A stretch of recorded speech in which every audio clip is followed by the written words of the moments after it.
Donna, I'm so glad that you were able to come out today to talk to us about ARISE. What a wonderful ministry, and I think it's so neat that the Bellevue Loves Memphis has been such an impactful ministry that we've had here to our community. Can you tell me a little bit how the Lord put this on Steve's heart, your husband, and how he put this on your heart, and just what we've seen as a result? Well, Memphis is my hometown, so obviously I have a love for it. But coming back to Memphis, it was quite a shock to see how much poverty had grown in the city and some of the issues and challenges that the city was facing.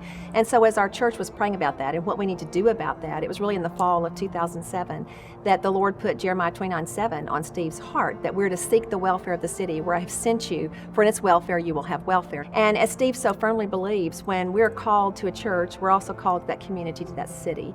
So out of that call, God birthed Bellevue Loves Memphis.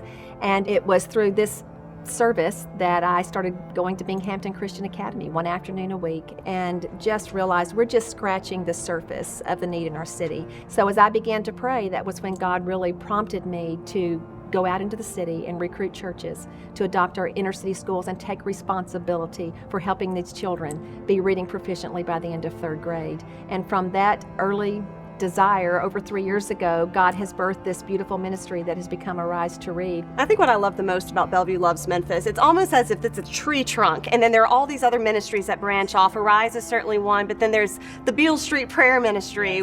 They have the service projects going with the Union Mission, and we've just seen so many different angles and how those roots are planted and going deep into our city, and how the Lord is just blessing. I think too sometimes, Sarah, people are fearful about going into certain parts of the city, and as we have gone into the city and we have met the people and we begin to serve, we connect with them and we recognize, you know what, these are people who want their children to succeed just like we do.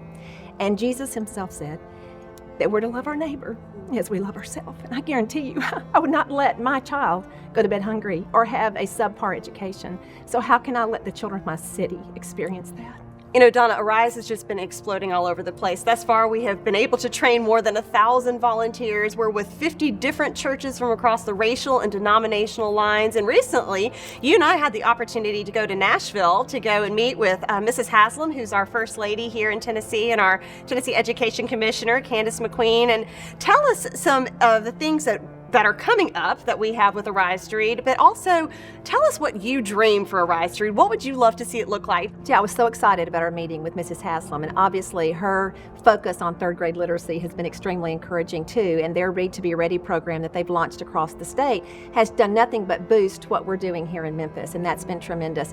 It's been exciting to see ARISE expand to Jackson, Tennessee, to Fayette County and Tipton County.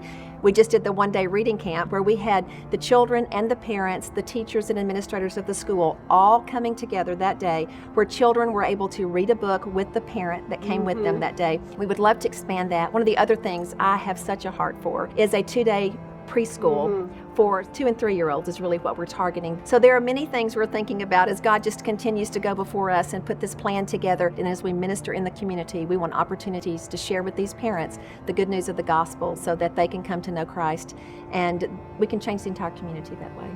That's awesome. Donna, thank you so much for your time today. We really appreciate it. Thank you, Sarah.